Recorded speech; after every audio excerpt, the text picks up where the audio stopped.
আজকের টপিক হলো খুদের যত্ন, খিঁচুনি। বাড়ির ক্ষুদে সদস্যটিকে নিয়ে সকলেরই চিন্তা। তার শরীর বিগড়লেই বড়দের নাওয়া খাওয়া শিখে ওঠে। একটু সচেতন হলে এড়ানো সম্ভব বড়সড় বিপদ। এই পর্বে শিশুদের খিঁচুনি নিয়ে বলেছেন বিশিষ্ট শিশুরোগ বিশেষজ্ঞ ডাক্তার সৌমেন মেয়ুর।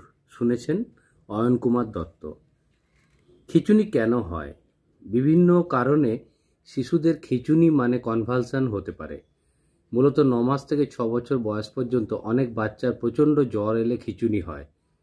চলতি ভাষায় যেটাকে বলে তড়কা, ডাক্তারি ভাষায় এটাকে ফেব্রাইল কনভালশন বলা হয়। জ্বর যদি হঠাৎ তাড়াতাড়ি বেড়ে যায় তাহলে এই ধরনের খিঁচুনি লক্ষ্য করা যায়। এছাড়াও আরও বেশ কয়েকটি কারণে বাচ্চার খিঁচুনি হতে পারে। যেমন যদি মস্তিষ্কে কোনো রকম সংক্রমণ হয়, মেনিনজাইটিস, এনসেফ্যালাইটিস, সাইনোসাইটিস। মস্তিষ্কের যদি কোনো গঠনগত সমস্যা থাকে, ব্রেনের মধ্যে অ্যাবনর্মাল ইলেকট্রিক্যাল অ্যাক্টিভিটি, এপিলেপসি বা মৃগী রোগ থাকলে কনভালশন হতে পারে। খিঁচুনি শুরু হলে কি করবেন? হঠাৎ বাচ্চার খিঁচুনি শুরু হলে অভিভাবকরা ভয় পেয়ে যান। তাই কি করা উচিত আর কি করবেন না সেটা বুঝে উঠতে পারেন না, আর কিছু ভুল কাজ করে ফেলেন। যে ভুলগুলো সাধারণত করা হয় প্রথমে সেগুলো বলে নিই। জ্বরের জন্য তড়কা শুরু হলে অনেকে ওই অবস্থাতেই বাচ্চাকে কলের নিচে দাঁড় করিয়ে দেন। অনেকে আবার বাচ্চাকে চেপে ধরে কনভালশন বন্ধ করার চেষ্টা করেন। কেউ তো আবার বাচ্চার মুখের মধ্যে আঙুল বা চামচ ঢুকিয়ে দাঁতের দুটো পাটি খুলে রাখার চেষ্টা করেন। 1 নম্বর, ওই অবস্থায় বাচ্চাকে জল, গরম দুধ বা কোনো খাবার দেওয়া একেবারেই উচিত নয়, কারণ তাতে খাবার শ্বাসনালীতে আটকে যেতে পারে। এই ধরনের কোনো কাজ করা খুবই বিপজ্জনক। 2 নম্বর হচ্ছে সমতল জায়গা, যেমন খাটের ওপর বা মেঝেতে বাচ্চাকে বাঁ দিকে পাশ ফিরিয়ে শুইয়ে দেওয়া দরকার। 3 নম্বর হচ্ছে যে বাচ্চার আগে খিঁচুনি হয়েছে তার জন্য ডাক্তারবাবু নাকে একটা স্প্রে দেন। সেই স্প্রে ব্যবহার করা খুব সহজ। ওই স্প্রে ব্যবহার করা হাতের কাছে যাতে রাখতে পারেন সেটা রাখতে হবে। বেড়াতে গেলে সঙ্গে নিয়ে যেতে হবে। স্কুলে যখন যাবে ব্যাগের মধ্যে রাখতে হবে এবং শিক্ষক শিক্ষিকাকে সমস্যাটির কথাটা এবং স্প্রের কথাটি আগাম জানিয়ে দিতে হবে।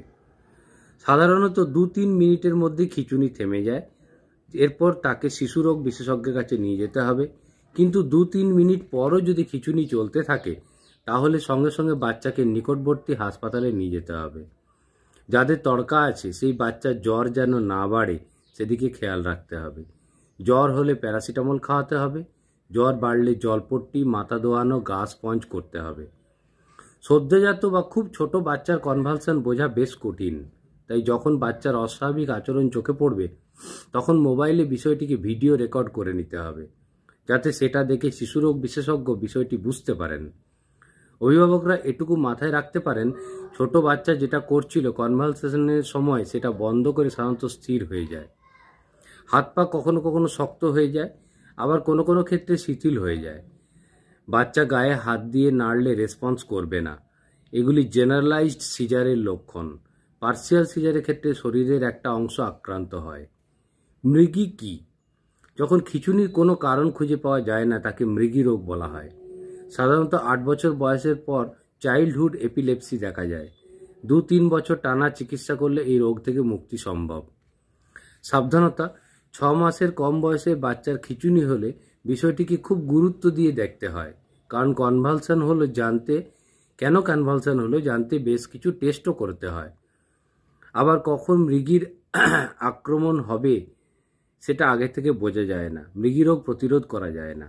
তাই যে বাচ্চার এই ধরনের খিঁচুনির সমস্যা রয়েছে তাদের কিছু বিষয়ে সাবধানতা অবলম্বন করতে হয়। যেমন 1 নম্বর হচ্ছে সাঁতার কাটা উচিত নয়, কারণ জলের মধ্যে হঠাৎ খিঁচুনি শুরু হয়ে গেলে ডুবে যাওয়ার আশঙ্কা থাকবে। 2, সাইকেল চালানোর ক্ষেত্রে সে একই সমস্যা দেখা দিতে পারে। 3, বাচ্চাকে আগুনের কাছ থেকে দূরে রাখতে হবে। 4 হচ্ছে যে বাচ্চার মৃগীর সমস্যা আছে খেয়াল রাখতে হবে তার যেন ঘুম পর্যাপ্ত হয়, খাওয়া সময় মতো হয়, আর তাকে বেশি স্ট্রেস দেওয়া যাবে না।